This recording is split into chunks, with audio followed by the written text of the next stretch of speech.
Welcome back. It's time on the program to take you through one of our favorite segments on the show, which is Keeping Up with AI.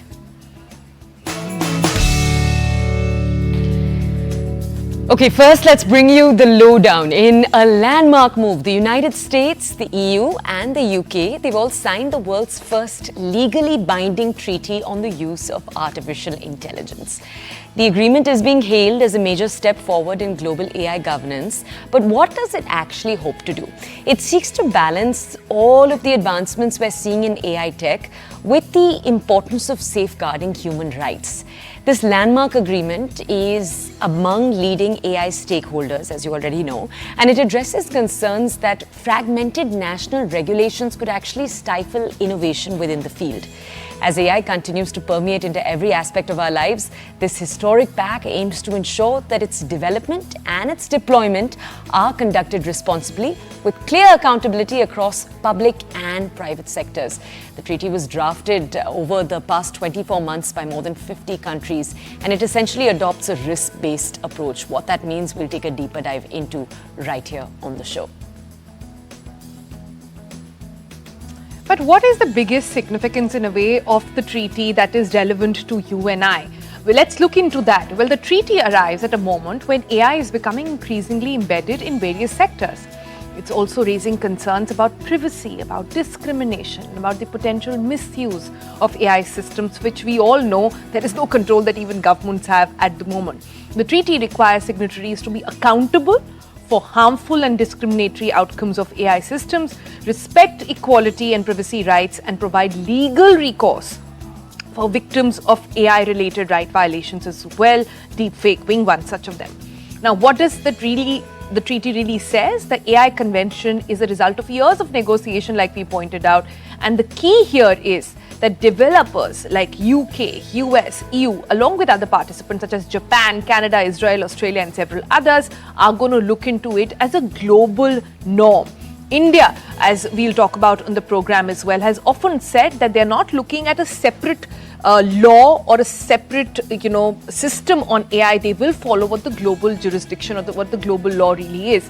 And the treaty then goes on to focus upon the potential risks that the technology might be putting out. So that's a lot of details, but let's get down to fundamentals over here. We've got Hitesh Jain, who's the managing partner at Putnam Law Associate here with us this morning. Good morning, Hitesh. So a lot to unpack from what this global convention really is all about. Like we said, AI does not see borders, it does not see language barriers. There is nothing. There is one AI for the world, and the misuse and use of it is there for everyone, and thus the convention. The question then, however, is what exactly will be the alignment that India will have with these treaty partners? Actually, the world over, when you look at the regulation, we are all divided on one point, and we are seeking an answer whether innovation needs direction or it needs a speed. Imagine a powerful engine which is running, and they say AI is a powerful engine which is running without brakes. So whether it needs a direction or a speed, and from that perspective, one should look at the regulations. As far as the regulations are concerned, again, whether it should be risk-based or harm-based, whether it should be regulated at a platform at the platform level or the application level. So there are various factors that needs to be considered. As far as since you mentioned about the treaty and the European Union taking the first lead in coming with the first set of laws for the AI. Now EU has followed basically risk-based approach.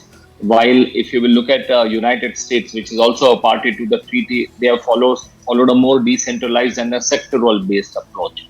So it's a very we are in a very interesting field.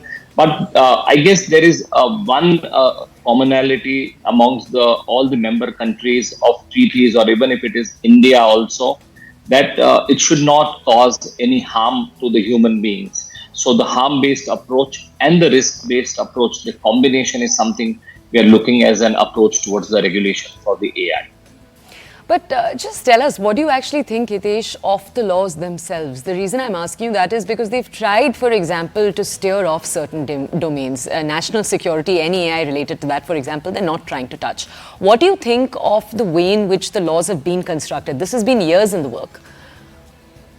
So, let me give an example of EU. If you want to have a look at the laws, so they have divided the risk in four categories. One is unacceptable risk, which deals with the fundamental rights and all. So, where AI is going to violate fundamental rights, they have to be regulated, and it is unacceptable. For example, they also come with a high risk, which deals with healthcare, employment, and the law enforcement basis is concerned. They say AI can be deployed, but it has to be regulated strictly. Now, there are areas of innovation which will promote innovation, which can be used for a day-to-day use. For example, where the risks are minimal or limited, that can be regulated. Another area where there is a huge debate that is going on and where you are seeing a regulation is from the transparency and the data privacy point of view. For example, labeling of deep fakes. So as far as the use of deep fakes are concerned, for the artificial manipulative voice or artificial images are concerned, as far as those are concerned, what currently the law is providing is the combination of labeling for deep fakes and penalties that are being used to deter the person from using such tactics. Right.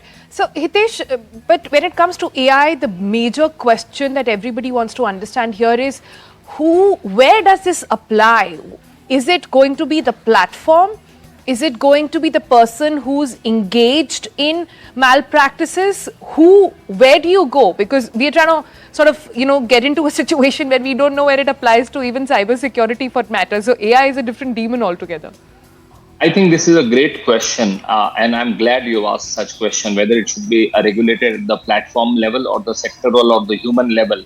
I think the current approach is to look at the sectoral and the human level and not at the platform level. Because if you will look at the platform level, it will stifle the innovation. World over, including India, everyone believes that AI should be, AI initiative should be supported, innovation should be supported, and there should be a balance between the innovation and addressing the societal risk is concerned.